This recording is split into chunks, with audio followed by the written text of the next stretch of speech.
الحمد للہ وکفی والسلام علی عبادہ الذین اصطفی اما بعد۔ نبی علیہ السلام نے ارشاد فرمایا کہ بنی اسرائیل کے 72 فرقے بن گئے تھے اور میری امت کے 73 بنیں گے، مگر اس میں سے صرف ایک فرقہ ہوگا جو ناجیہ ہوگا۔ ناجیہ کہتے ہیں نجات پانے والا۔ یہ 72 فرقوں میں سے ایک نجات پانے والا ہوگا۔ تو صحابہ نے سوال پوچھا، اے اللہ کے حبیب سے، وہ ناجیہ فرقہ، نجات پانے والا فرقہ کون ہوگا؟ تو نبی اسلام نے جواب دیا، ما انا علیہ و اصحابی، کہ جس طریقے پر میں ہوں اور میرے صحابہ ہیں، جو اس طریقے پر چلنے والا فرقہ ہوگا وہ قیامت کے دن نجات پانے والا ہوگا۔ اب آج ہر طرف آپ کو فرقے نظر آئیں گے اور ہر کوئی یہ کہے گا جی ہم تو سیدھے راستے پہ ہیں، مگر کسوٹی جس سے یہ پتہ چلے کہ سیدھے راستے پہ کون ہے وہ کیا ہے؟ ما انا علیہ و اصحابی۔ آپ اس فکر کو یاد کر لیں، یہ آپ کو یاد ہونا چاہیے ہر کسوٹی اور معیار سیدھے راستے پر ہونے کا کیا ہے؟ ما انا علیہ و اصحابی، کہ نبی رسول نے فرمایا وہ جس پہ میں ہوں اور میرے صحابہ ہیں وہ لوگ نجات پانے والے ہوں گے۔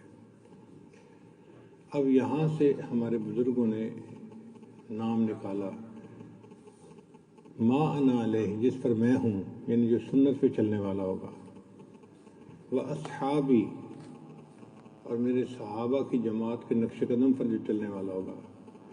تو انہوں نے کہا کہ ہم اہل سنت والجماعت ہیں۔ اہل سنت والجماعت کا مطلب سمجھ گئے؟ اہل سنت کا مطلب ہے ما انا علیہ، اور اصحابی کا مطلب کیا ہے؟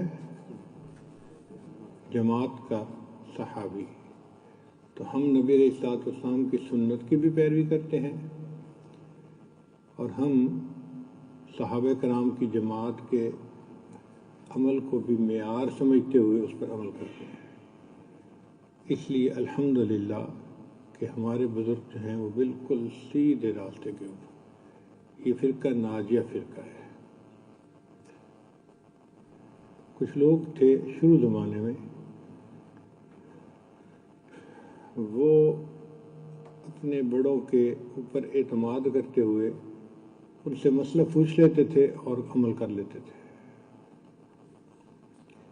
حافظ ابن قیم رحمۃ اللہ نے لکھا ہے کہ صحابہ کرام کی تعداد 1,24,000، کتنی تعداد تھی؟ 1,24,000، لیکن ان میں سے 149 ایسے لوگ تھے جو صاحب فتویٰ سمجھے جاتے تھے، عالم سمجھے جاتے تھے۔ تو باقی لوگوں کو جب کوئی مسئلہ پیش آتا وہ ان سے پوچھ لیتے اور اس پر عمل کرتے۔ تو یہ جو ہے نا پوچھ کے عمل کرنا، یہ دور صحابہ سے چلا آ رہا ہے۔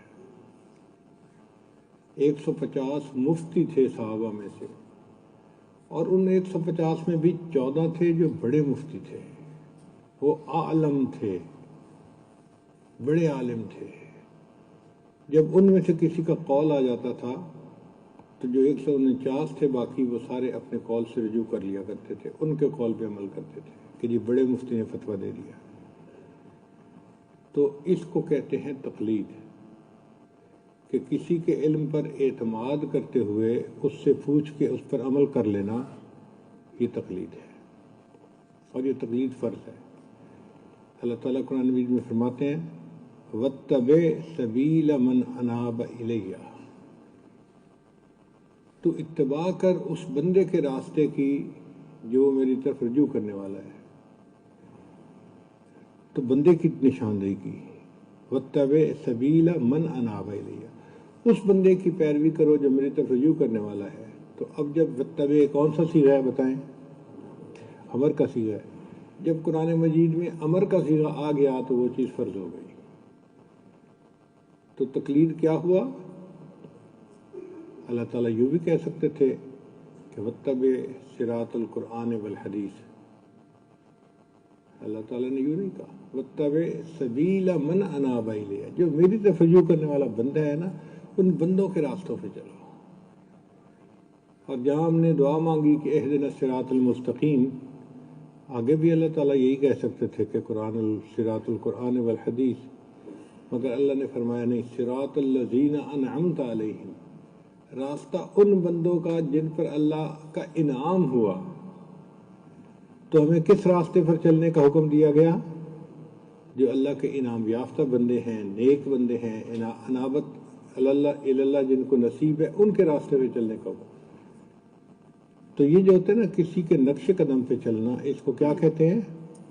تقلید۔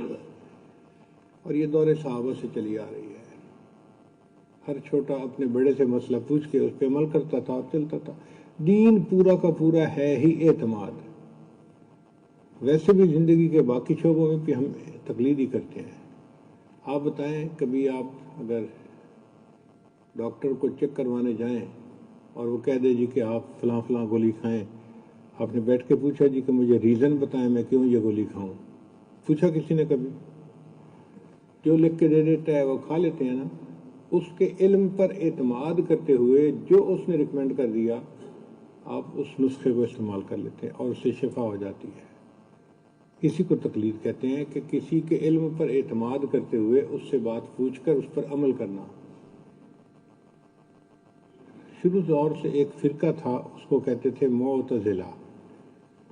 معتزلہ کا لفظ ہے اعتزال سے، الگ ہونے والا۔ انہوں نے انوکھی شکل اختیار کر لی تھی، وہ عقل پرست قسم کے لوگ تھے، نئے نئے مسئلے گھڑ لیے تھے۔ وہ کہتے تھے کہ نہیں جی، ہم اس وقت عمل کریں گے جب ہمیں علت حکم کا پتہ چلے گا۔ عام بندہ جو ہے اس کو بھی علت حکم کا پتہ ہونا ضروری ہے۔ تو بیوقوفی والی بات ہے نا۔ اگر آج پابندی لگا دی جائے کہ جی دوائی تب استعمال کرتے ہو جب دوائی کی حکمت کا پتہ ہو، آپ کو ریزن کا پتہ ہو، تو میرے خیال ہے کوئی دوائی نہیں کھا سکے گا۔ پتہ ہی نہیں کسی کو۔ میڈیکل کا تو صرف ان کو پتہ ہے جنہوں نے 10 سال 15 سال لگا کے میڈیکل کا علم حاصل کیا۔ ہم ان سے پوچھ کے اس کو عمل کر لیتے ہیں، ہمیں شفا ہو جاتی ہے۔ اسی طرح دین کا پتہ اس کو ہے جس نے مدرسے میں 15 سال لگا کے 10 سال لگا کے دین کو سیکھا۔ اب اس سے ہم پوچھ کے اگر عمل کر لیں گے تو ہم اس کی تقلید کرنے والے بن جائیں۔ بات سمجھ آ گئی؟ تو تقلید فرض ہے، اور ایک ہے کہ ہر معاملے میں ایک ہی بندے کے مسئلے پہ عمل کرنا، یہ واجب ہے۔ اور یہ بھی دور صحابہ میں تھا۔ حضرت عبداللہ ابن عباس رضی اللہ تعالیٰ عنہ مکہ مکرمہ میں رہتے تھے، تو مکہ کے لوگ ان سے مسئلہ پوچھتے تھے، اور مدینہ طیبہ کے لوگ جو وہاں کے عالم تھے ان سے مسئلے پوچھتے تھے۔ ایک مرتبہ حج کے معاملے میں کوئی مسئلہ چل پڑا کہ فلاں موقع پہ کیا کرنا چاہیے، تو مدینے والوں نے کہا جی کہ ایسے کرنا چاہیے، ہمیں تو یہ حدیث پہنچی ہے۔ مکے والوں نے کہا نہیں، عبداللہ ابن عباس نے ایسا کہا ہے، ہم تو ان کے کہنے پہ چلیں گے۔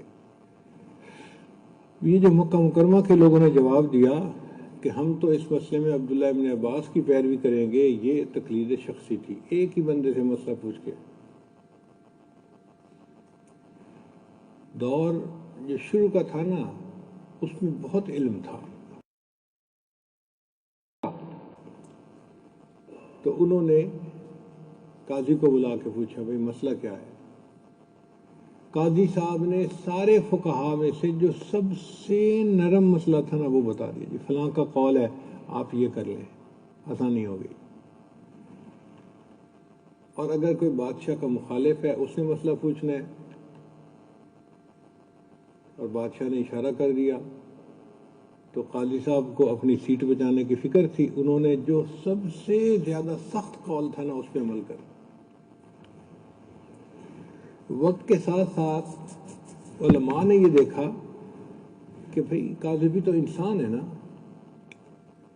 وہ دائرے سے باہر تو نہیں نکل رہا، لیکن منشاء خداوندی نہیں سامنے رکھ رہا، منشاء شاہ سامنے رکھ رہا ہے، بادشاہ کو، تاکہ بادشاہ خوش رہے، میری سیٹ بحال رہے۔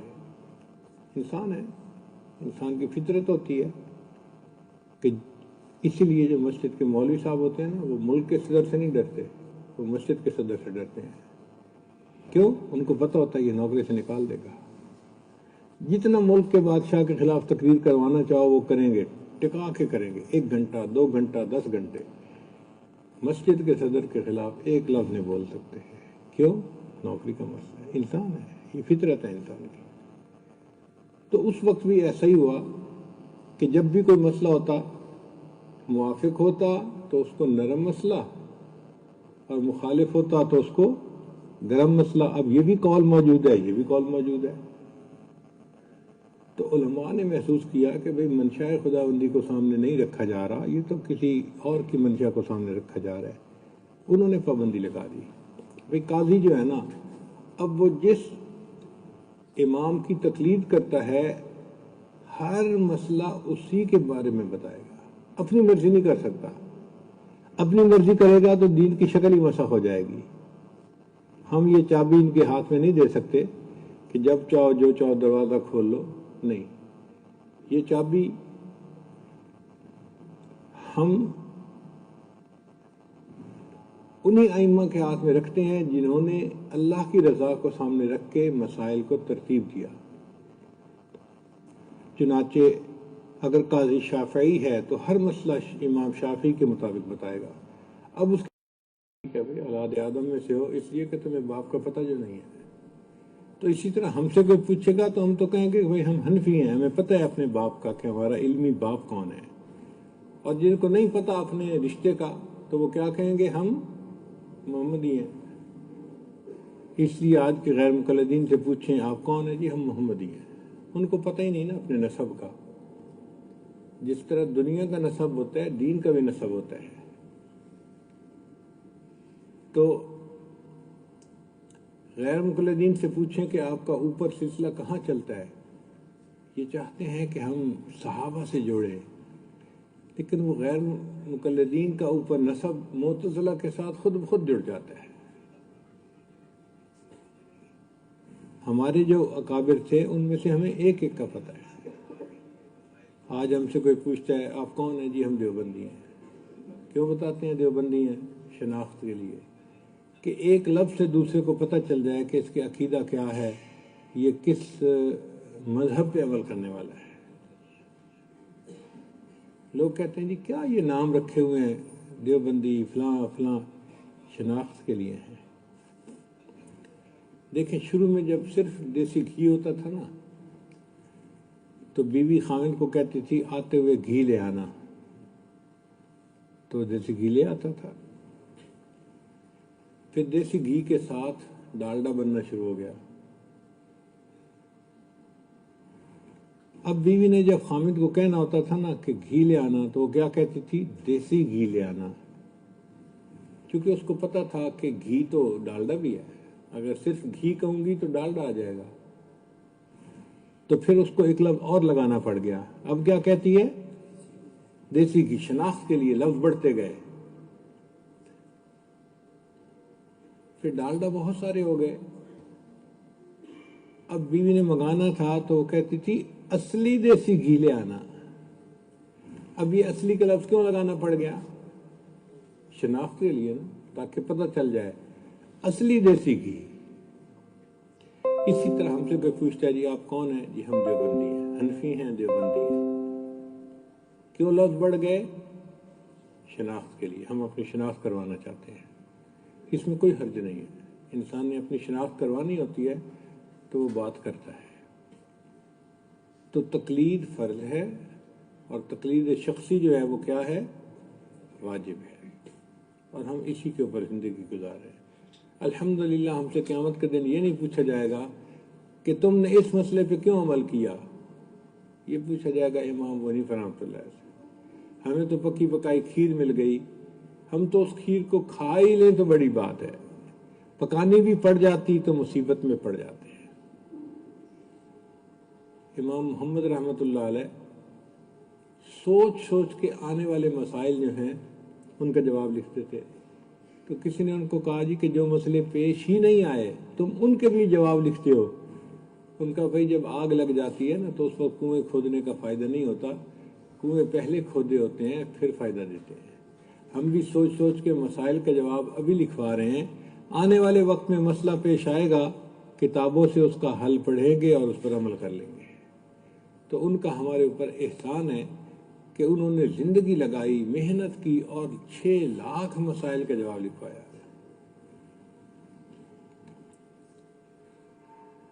اب بعض وہ کہتے ہیں کہ جی 4 فقہیں کیوں ہیں؟ پھر شروع میں تو فقہیں بہت ساری تھیں، 18-20 تھیں، جن میں فقہا کی اقتدا ہوتی تھی. اس میں سفیان ثوری بھی تھے اور بھی ائمہ تھے، ان کی اقتدا ہوتی تھی. مگر وقت کے ساتھ ساتھ ان فقہا کی جو پیروی کرنے والے تھے وہ لوگ ختم ہوتے گئے، اور آخر کے اوپر 4 فقہا بچ گئے جن کی پوری دنیا کے اندر آج بھی تقلید ہوتی ہے. تو چونکہ بچ ہی 4 گئے تو اب پیروی ہم 4 میں سے کسی ایک کی کریں گے. پیروی کس کی کریں گے؟ کون کس کی پیروی کرے؟ بھائی جہاں رہتے ہیں وہاں پر ساری کمیونٹی جن کی پیروی کرتی ہے تو انہیں کی پیروی ہم بھی کریں گے. Go with the flow. سفید کوا نہیں بنیں گے کہ جی میں تو بس آج کے بعد حنبلی ہوں اور میں تو شافعی ہوں. نہیں، ایسے چوائس نہ کریں. جہاں مسائل سکھائے جاتے ہیں، پڑھائے جاتے ہیں اور عوام جن کے اوپر اعتماد کرتے ہوئے ان کی فقہ پہ عمل کرتے ہیں، ہم بھی اسی پہ عمل کریں گے. لہٰذا ہم حنفی ہیں اور ہمارے مدارس میں حنفی فقہ پڑھائی جاتی ہے اور ہمارے مفتی حضرات بھی حنفی فقہ کے مطابق مسائل کا جواب دیتے ہیں. اس لیے ہم الحمدللہ حقوِ زندگی گزار رہے ہیں. ہمیں امید ہے اللہ تعالی ہمارے اوپر مہربانی فرمائے گا اور ہمارے عملوں کو اپنی رحمت سے قبول فرما لے گا.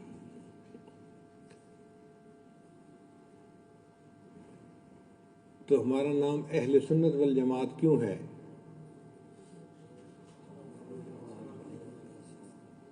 کہ نبی علیہ السلام نے فرمایا تھا ما انا علیہ و اصحابی، جس راستے پہ میں چل رہا ہوں اور میرے صحابہ چل رہے ہیں، ان راستے پہ چلنے والے لوگ وہ نجات پانے والے لوگ.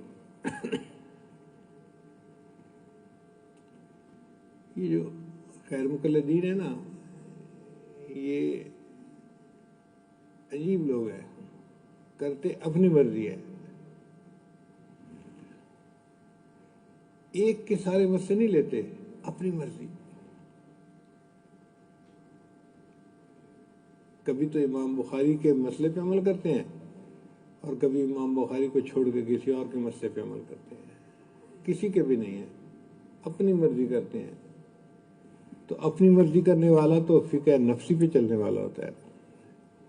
تو دنیا میں 5 فقہ ہیں اس وقت: شافعی، مالکی، حنبلی، حنفی، اور 5ویں فقہ ہے فقہ نفسی. اپنا نفس کی جو چاہت ہو اس کے اوپر عمل کرنا. بس بیچاروں کے پاس علم ہوتا نہیں.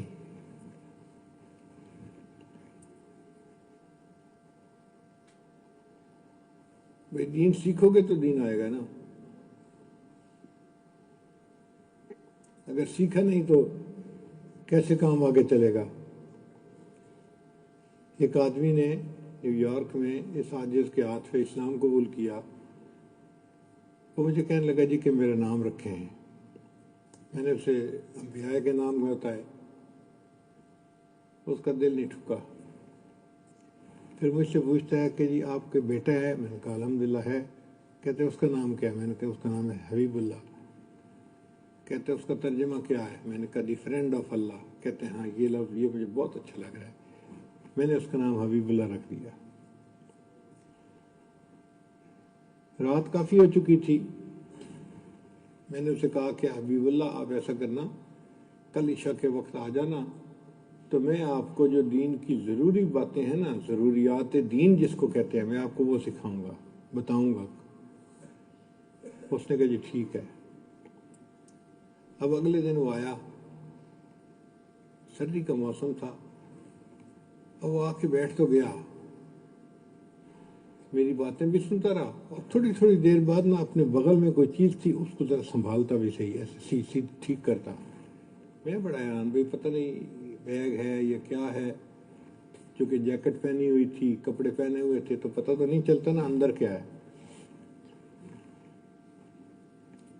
تو جب میں نے اس سے پوچھا کہ حبیب اللہ یہ کیا ہے، کہتے بخاری۔ اب مجھے بات شروع میں سمجھ نہیں آئی، میں نے پوچھا کیا ہے، اس نے نکال کے دکھائی تو وہ بخاری شریف تھی۔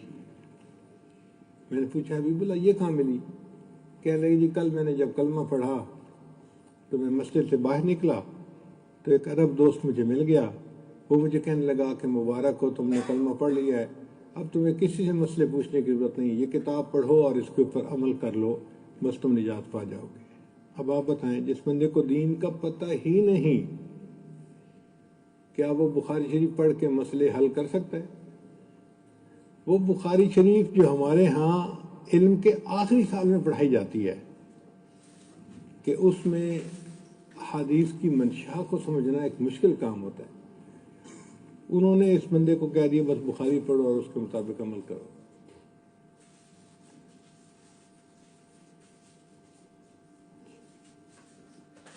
ایک غیر مقلد تھا،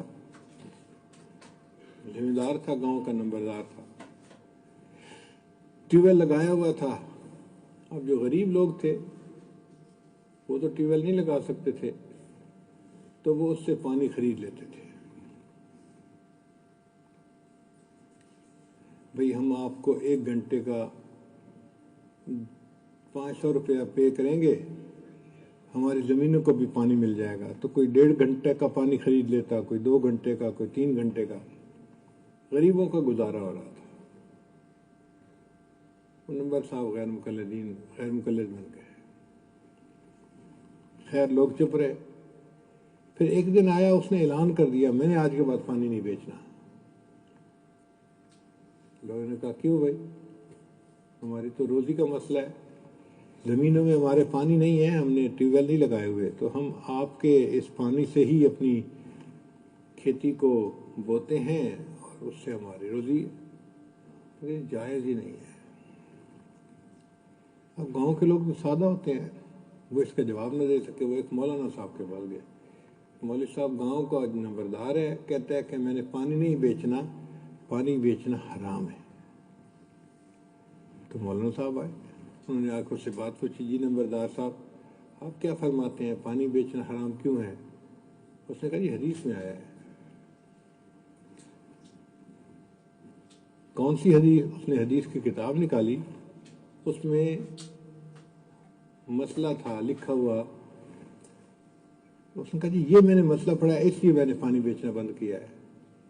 انہوں نے کہا کہ مسئلہ پوچھو۔ مسئلہ کیا تھا کہ نبی علیہ الصلوۃ والسلام نے ایک جگہ فرمایا کہ تم شادی شدہ عورت کے ساتھ زنا نہ کرو، یہ فرمایا، اور الفاظ استعمال کیے تم غیر کی کھیتی کو پانی نہ دو۔ حدیث کے الفاظ جو ہے نا، ترجمہ ان کا یہ بنتا ہے۔ اب بات تو صحیح ہے نا، جو شادی شدہ عورت ہے وہ تو غیر کی کھیتی ہے۔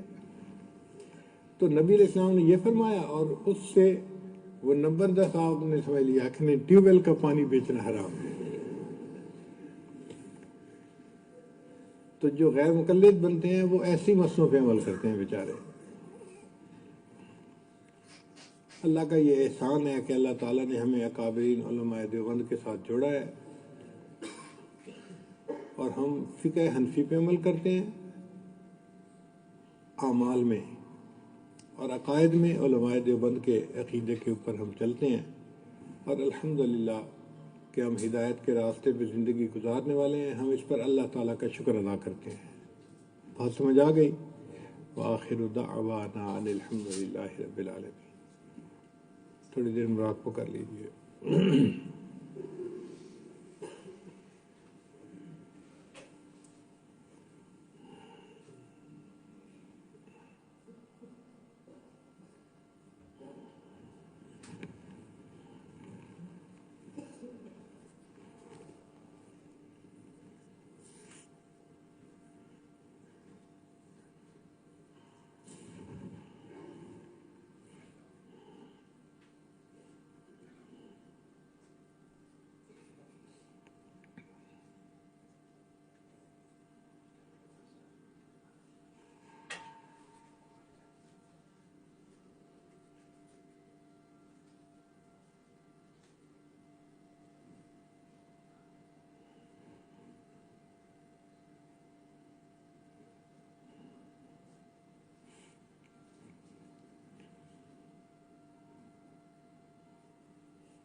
لا الہ الا اللہ محمد رسول سبحان ربی العلی الوہاب اللہم صلی علی سیدنا محمد وعلی آل سیدنا محمد وبارک وسلم ربنا ظلمنا انفسنا وان لم تغفر لنا وترحمنا لنکونن من الخاسرین۔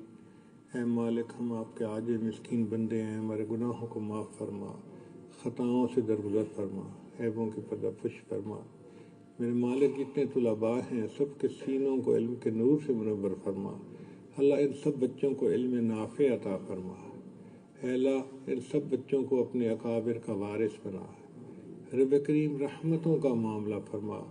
اے اللہ اس جگہ پر ان کو اپنے اے اللہ مقبول بندوں میں شامل فرما۔ ان کے اساتذہ کی محنت کو قبول فرما۔ اے اللہ ان بچوں کی اچھی تربیت فرما۔ اے اللہ ان کو نبی الاسلام کی بارگاہ میں قبولیت عطا فرما۔ رب کریم آنے والے وقت کو گزرے وقت سے بہتر فرما، آنے والی زندگی کو گزری ہوئی زندگی کا کفارہ بنا، ہماری ان دعاؤں کو اپنی رحمت سے قبول فرما۔ صلی اللہ تعالی علی حبیبہ سیدنا محمد و آلہ و اصحابہ اجمعین برحمتک یا ارحم الراحمین۔